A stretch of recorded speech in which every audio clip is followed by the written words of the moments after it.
Araujo, our savior.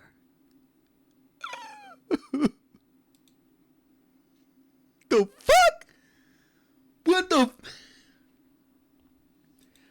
Oh my days. Look at him. Just look at that picture. Just look at it. Just look at it. Sensational. Oh my god, man. Well, Barca's back. Yeah, the international break is over. Barcelona is definitely back. They're back. Making some of the same mistakes, but still, we're back. The best team in the world is back. And what a game that we witnessed today. What a game that we just witnessed today, ladies and gentlemen. Wow. Man. Frustrating at points, 100% frustrating at points, but at the end of the day, we got the job done. We did what we needed to do. We got the massive 3 points, because at one point it was looking like 1. At one point it was looking like, hey, we're getting cooked. And then at one point, how are we not winning? You know, a lot of points throughout this game, a lot of points. But thankfully, we walked away with the 3 points. Thanks to this man right here. And also thanks to Hansi Flick for having the genius, the huevos, the cojones to bring in Ronald Araujo as practically our striker. Insane IQ right there. Insane IQ from Hansi Flick. And Ronald Araujo saves the day for Barcelona today. But yes, ladies and gentlemen, Barcelona get the victory today, beating Girona 2-1. 2-1. Goal from Pedri Gonzalez and Ronald Araujo, and 1 goal from Witzel from Girona's end. Wow, what a game. What a game from Barcelona. And what I mean by what a game, I mean, like, what was that game? What was happening throughout that first half? A lot of question marks, a lot of concerns throughout that first half. Second half, we did much better, but still, there's still a lot of cracks in this team, a lot of mistakes that we're making that are topics of concern, especially considering the next league opponent that we have, which we all know is El Clásico, right? We already know how important that game is going to be, not only for our league, but for also bragging rights. It's all about At the end of the day, it's always going to be about bragging rights. That's the main thing. 3 points are nice, but it's all about bragging rights. Being able to shit on Real Madrid fans for the next month or so until the next time we played them. Because if from the Clásico on to the next Clásico we lose, we're in bad form. We can always just mention we beat you 5 times in a row. We beat you at the Bernabeu, our playground. We beat you again. So hopefully we can fix up some cracks, because we definitely need to fix up some cracks considering what happened today in that first half. But let's quickly talk about it. Let's quickly talk about it all. But again, Barcelona currently top of the table. We're going to see the result that Real Madrid get tomorrow against Getafe away. This was another reason we needed to win this game, because Getafe away, can cause some difficulties for sure. So hopefully Getafe can get a result tomorrow and Real Madrid can draw points so we can stay top of the table. But let's quickly look at the lineup first. So the lineup that Hansi Flick decided to go with today: Szczesny in goal, backline of Alejandro Balde, Eric Garcia, Paco Barsi, Jules Koundé, midfield of Casado, Frankie de Jong, Pedri Gonzalez, and up top Marcus Rashford, Tony Fernandez, and Lamine Yamal cada día te quiero más. So very interesting. So from the preview that I said, I gave quite a different team. I just said, that little tweet that I saw that, Hansi Flick tested Alejandro Balde on the left-hand side. He's going to start him on the left-hand side, so that's why I put him there. And Lamine Yamal, I really didn't expect him to start this game, because Hansi Flick said before the match, in the conference before the match, he said that Lamine Yamal is going to play 90 minutes. Fermin isn't either, so I was expecting, okay, maybe they might not start, but maybe they could start. But again, we won't see them play for the whole 90 minutes like we saw in this game. But interesting lineup from Hansi Flick, considering we have no strikers at all, giving the opportunity to Tony Fernandez, who really didn't do much, honestly. I can't really blame the guy, because in that first half, Girona were playing very defensive. They were so annoying to try and break down. But, we really can't blame the guy for not putting up a great performance. And besides that, I guess the rest of the team speaks for itself. Like, Pedri was the one player I hopefully thought we could give some rest. But again, considering the importance of these matches and considering the depth that we currently have, and also considering Fermin just came back, I wasn't expecting Pedri to fully on get benched. I was expecting either Fermin or Lamine to both be benched for this game, or at least one of them will be benched. And Fermin was the one that was benched for today, and then later he came on to the second half. But Pedri starts his game, and what a game he had. I don't know why what is that? I don't know why Lamine is the highest rated player in this. I don't understand that. I don't understand FotMob's ratings because Lamine Yamal should not be the highest rated player. It should be Pedri. Pedri was sensational.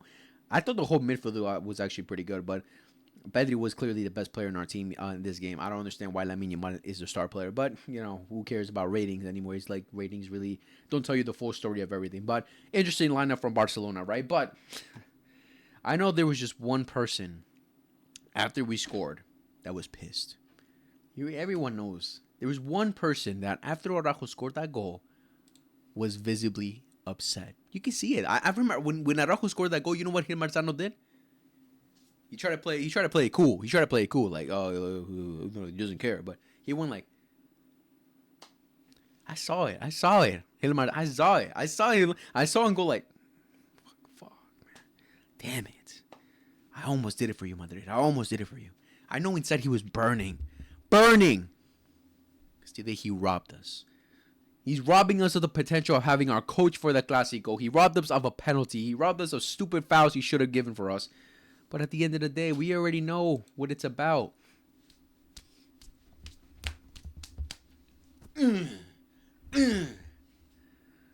Suck a cock, El Manzano. Suck a cock.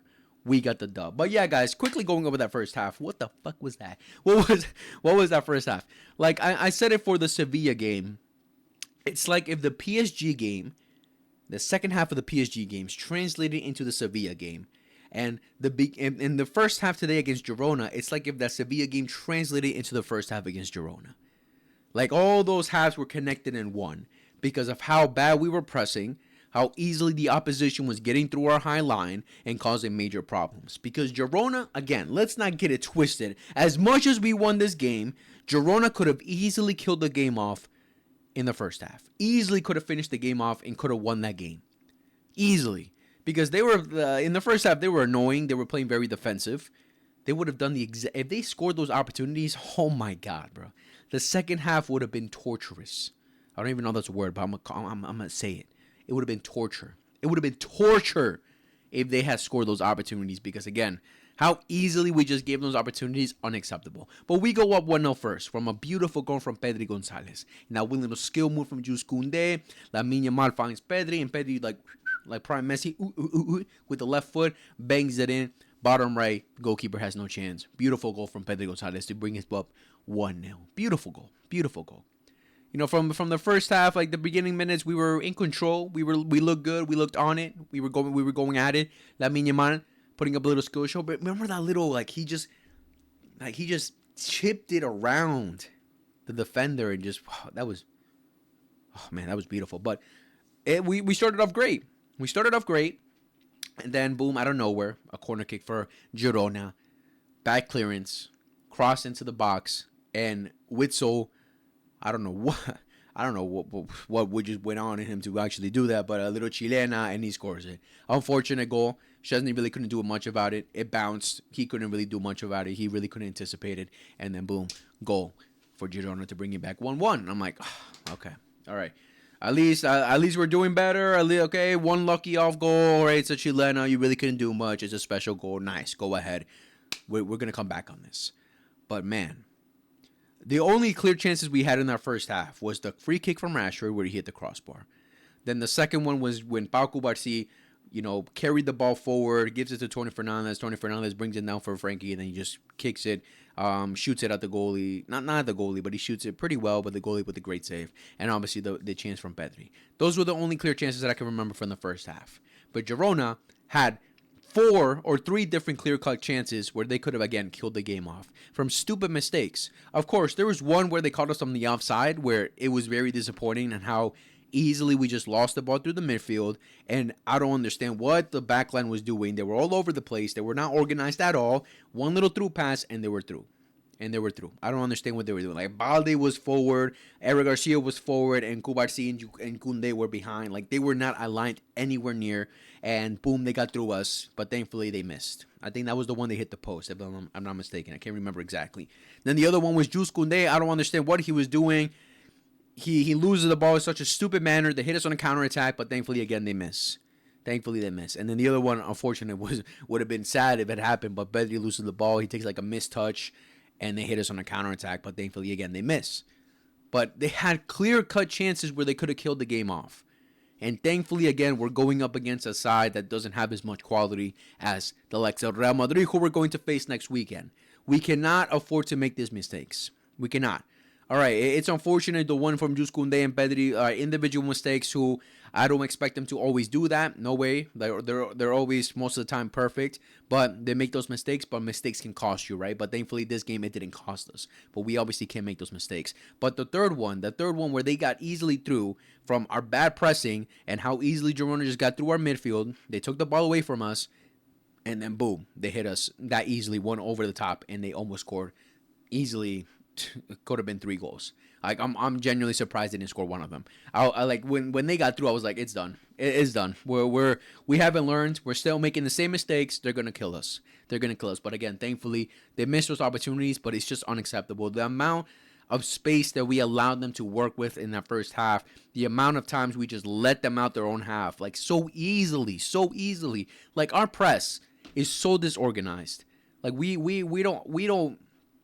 don't press with any type of like attitude. We don't press with any type of I don't even know how to like describe it. It just looks like they're all over the place. They're just chasing the ball rather than trying to anticipate where the ball is going to go, anticipate where the spaces are for the opposition to just come out their back line. Like it just looks like they're just chasing the ball all over the place instead of organized. Everyone presses, everyone man marks a player. They don't allow them to breathe. They don't allow any type of space like we did last season. Last season we did that amazingly, where we were pressing teams so easily and getting the ball off of them quickly and then boom, hitting them.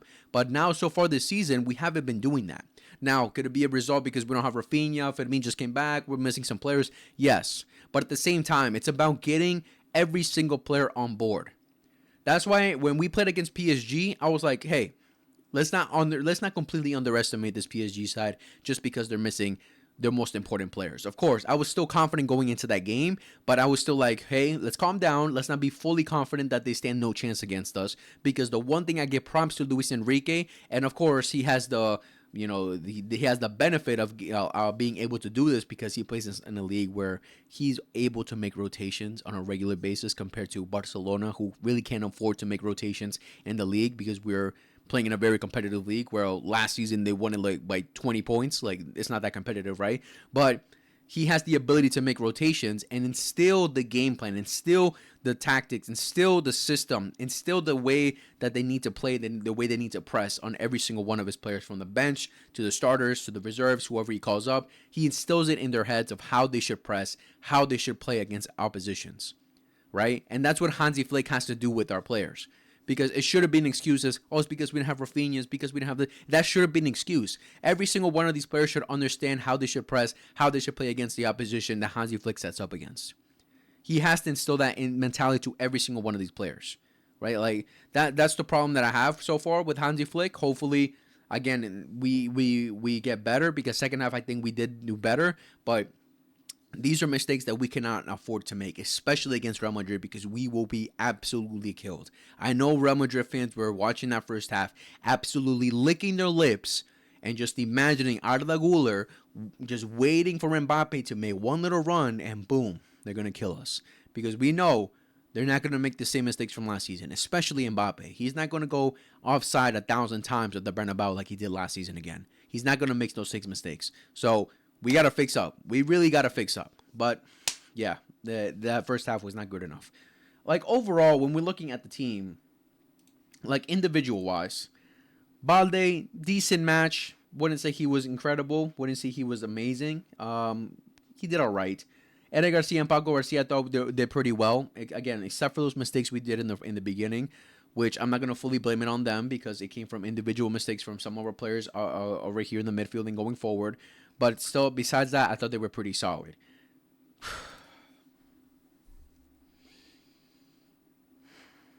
Jules, what is happening, man? What is happening?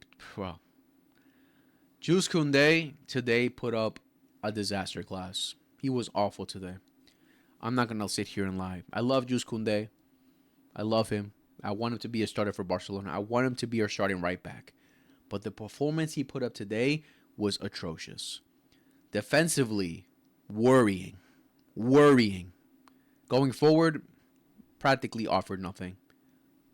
Like, didn't do much going forward at all. And it just looks like the confidence is not in him anymore. Because when he was on the ball, he was tripping on his feet. He was making bad passes. He was even making bad clearances. One-on-one situations, he was getting cooked. A lot of the danger came from his side. Easy, especially in that first half, easy crosses. He allowed easy crosses into the box, easily get past him. I saw at times like he looked like he didn't know what to do, how to defend in one-on-one situations anymore. Like he was completely lost. I don't know what's up with Jules Koundé, but he needs to fix up immediately. Immediately.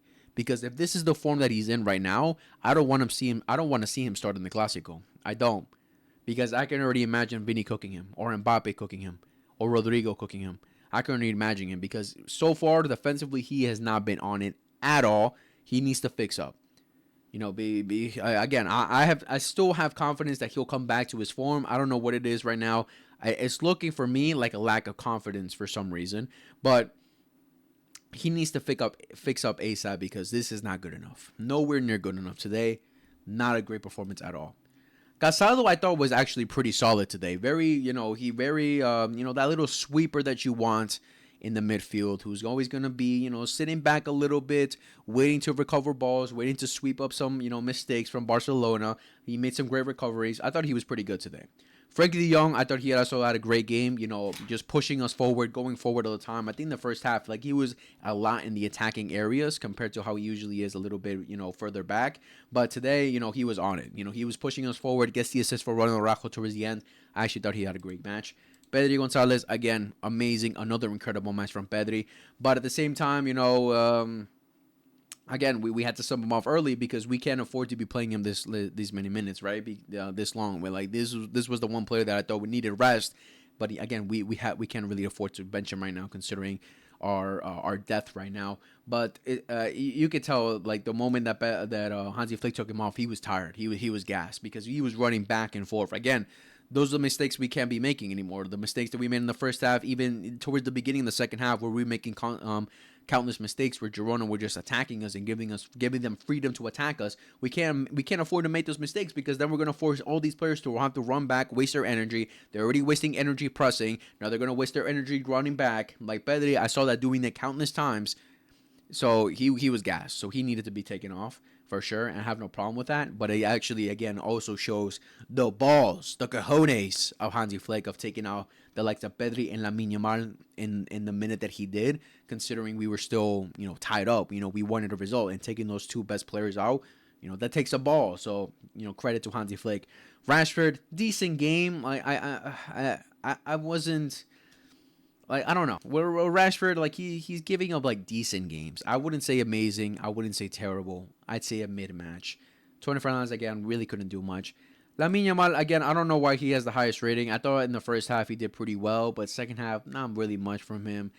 Again, I'm not going to blame it on him. He's not 100%. He just came back from injury, but decent match, not the best. Out of the standard Lamine Yamal, not the best performance from him. He got the assist for Pedri. He was active in the first half and tried to be active because in the first half we were just giving the ball a lot to him to try and do something. But again, I'm not going to blame him. He's not 100% yet. When he gets back to 100%, then we can start really judging him. Fermin Lopez comes straight into the second half and he did incredible. He was on it immediately, taking shot after shot, trying to get us into the game. This is the type of player that we're missing, that aggressive player who's going to be a difference maker. And finally, Fermin is back, and hopefully he shows up. But the way that he performed today is giving me confidence that he can do the same thing in the Clásico. So thankfully, we have Fermin back. Christensen, I thought we came in. It was very solid defensively. Came in, held it down in the back line. Again, when Christensen came in, we really didn't have that much threat. Girona didn't really do much threat going forward. The first 10 minutes maybe of the second half, Girona were trying to do something, but after that, we were in full cruise control. So he came in and did great. Rooney also did great when he came in. Very solid, a lot of confidence. That one little Travella pass that he made inside the box, Great effort from him, and obviously that pre-assist that he gave for Frankie De Jong and Gerard Martin, I guess, decent. And of course, the main man, Ronald Araujo, who, again, the balls and the confidence from Hansi Flick on his players to tell Araujo, hey, go play striker, do something for us, and then Araujo gets us the game-winning goal. But yeah, thankfully we got that. Some controversy with the penalty on Marcus Rashford. Should have been a penalty. Yes, like, come on, like, he smacked him in his fucking face. Like, what else do you want? What else do you want? Like, if that happened anywhere else on the pitch, it would have easily been a foul because he smacked him in his face. Both of the players are trying to fight for the ball, and he smacked him in his face. How is that not a penalty? I don't understand. Maybe it's soft. The goal disallowed for Paco Barcelona. Oh, because Eric Garcia. I guess it's not a contact sport anymore. The guy clearly fell off too easily, and they both missed the ball either way. Like, basically, the guy from Girona cleared it out, but he cleared it out to Paco Barcelona, right, and gave us the goal. But such a stupid foul to give up, and stupid foul to, like, call. And then, of course, the red card that he gave to Hansi Flick, because I don't know what exactly Hansi Flick was pissed off about. I'm guessing because of the added time, because that's when he got the second yellow card, like when they added the 4 minutes. But for that, you're going to give him a second yellow card and make him miss such an important game? The fuck, bro? Like, come on, man. That's so stupid and so soft. And that's why I'm so happy that we won this game, because not only we're putting it in the face of the Madristas, but in your fucking face too. I'm sorry for cursing, but it just pisses me off. It pisses me off, but... Man, well, it's so dumb. It's so dumb, the red cards that he gave, the red card he gave to Flick, the decisions that he made. I don't know. But at the end, we got the win. That's the more important thing. That's the most important thing, that we got the win. We're currently top of the table, and now we're going to wait to see what Real Madrid do tomorrow against Getafe. Hopefully, Getafe will play the most haram balls of all time and make Real Madrid draw points tomorrow. And then, boom, we destroy them in the Clásico, and then we go up even further and shit on them. I'm so excited. I'm so excited. But first, get to the training grounds and fix up those problems. Hansi Flick, you saw the problems. You saw them. Fix them up, please. Fix them up. Once we fix those problems up, we're unstoppable. But yeah, hopefully we can fix those problems up, and hopefully, again, we can get the players that we're currently missing back, like the likes of Ferran, Rafinha. I think they should be back for the Clásico. Hopefully, again, the ones that are completely out are going to be Lewandowski, Joan Garcia, and Gavi. Those are the ones that 100% are missing the Clásico. But the other two, who are clear, obviously clear important players, they have a chance at coming back. And Daniel was also missing the Clásico too. I forgot to mention him, but yeah. Hopefully we fix up, and hopefully we fix those problems. But yeah, guys, that was the video for today. Let me know in the comments what you guys thought about the game. Did you suffer? Because I know I did. Did you suffer? Because I know I did.